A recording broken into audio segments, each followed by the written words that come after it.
राधे राधे महाराज जी। महाराज जी, मैंने कथा के माध्यम से जाना कि श्री राधा रानी ने उद्धव जी से कहा था कि प्रेम विरह में पीड़ा नहीं, वो आनंद होता है और प्रेमी मुक्ति नहीं चाहता। तो क्या प्रिया प्रीतम को भजने वाला भक्त प्रेमी को भी मुक्ति की इच्छा नहीं रखनी चाहिए? होती ही नहीं है, रखनी क्या चाहिए। दीयमानम न ग्रहणंति विना मत सेवनम जना। प्यार में मोक्ष नहीं चाहा जाता। ये तो प्रभु से प्यार की बात करें, उसका उदाहरण संसार में ले लो।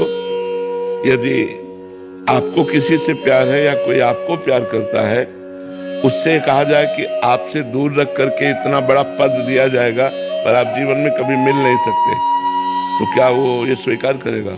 वो कहेगा मैं मेहनत करके खा लूंगा, मुझे पद नहीं चाहिए, पर मैं आपसे दूर नहीं रह सकता।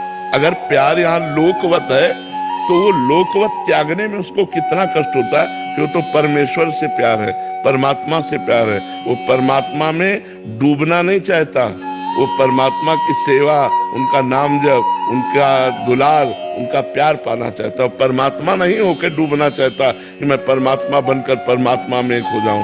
मोक्ष का मतलब होता है तरंग समुद्र में लीन हो गई, उसका अस्तित्व ही खत्म हो गया। भक्त ऐसा नहीं चाहता, वो चाहता मैं आपको देखूं, मैं आपके गुण गाऊं, मैं आपकी सेवा में रहूं, मैं आपके समीप रहूं। इसीलिए भक्त कभी मोक्ष नहीं चाहता है। महाराज जी, मोक्ष की अवधारणा या सिद्धांत क्या है महाराज जी? तीनों शरीरों से राग का त्याग हो जाना और अपने आत्मस्वरूप का अनुभव हो जाना, जिसमें पहचान है निर्माण, मान रहित हो जाना, अमोहा मोह रहित हो जाना, जित संग दोषा, किसी भी संग का प्रभाव अपने ऊपर ना पड़ना, अध्यात्म नित्या, निरंतर आत्मस्वरूप में रमण करने वाला, विनिवृत्त कामा, जिसकी सारी कामनाएं शांत हो गई हैं, द्वंद्व विमुक्ता, जो मान सम्मान निंदा स्तुति सुख दुख लाभ हानि जन्म मरण में समान भाव को प्राप्त हो चुका है, ऐसा महापुरुष अव्यय पद का अधिकारी हो चुका है, मोक्ष पद का अधिकारी हो चुका है। जो तीनों शरीरों के राग का त्यागी और इन लक्षणों से युक्त है, वो मुक्त महापुरुष है। और जो मुक्त होना चाहता है उसे इन लक्षणों को धारण करना पड़ेगा साधना के द्वारा। बिना इन लक्षणों को धारण किए वो मोक्ष पद का अधिकारी नहीं हो सकता। ब्रजेश पांडे जी। राधे राधे महाराज जी। महाराज जी, भगवान अपने भक्त की हर आवश्यकता सुख दुख के बारे में जानते हैं, फिर हम भक्त मंदिर जाकर उन्हें अपने दुख बताने या उनसे कुछ मांगने क्यों मांगते हैं महाराज जी? आपको इतना ज्ञान है भगवान सर्वत्र है, भगवान कण कण में, ऐसा अनुभव है? नहीं। प्रश्न क्यों उठा? लोग जाते हैं तो क्या उनमें भगवान तुमने नहीं देखा? अगर कण कण में भगवान का अनुभव है तो जो लोग जाते हैं तो तुमने उनमें दोष देखा ना?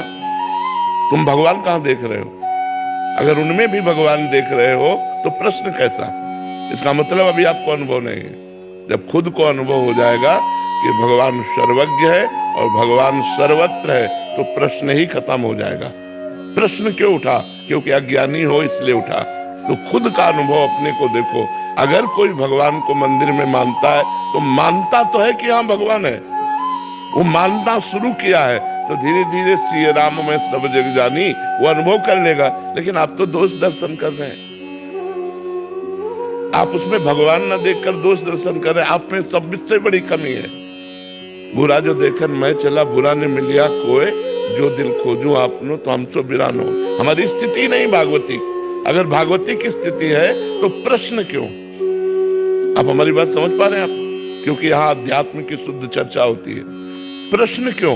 प्रश्न है इसका मतलब ज्ञान है। आप उनमें लोग देख रहे, भगवान नहीं देख रहे, तो आप क्या देख रहे हैं? वो तो मंदिर में भगवान देख रहे, तुमको उनमें भगवान देखना चाहिए। अगर उनमें भगवान देख रहे तो प्रश्न कैसा? जाना चाहिए, मंदिर जरूर जाना चाहिए।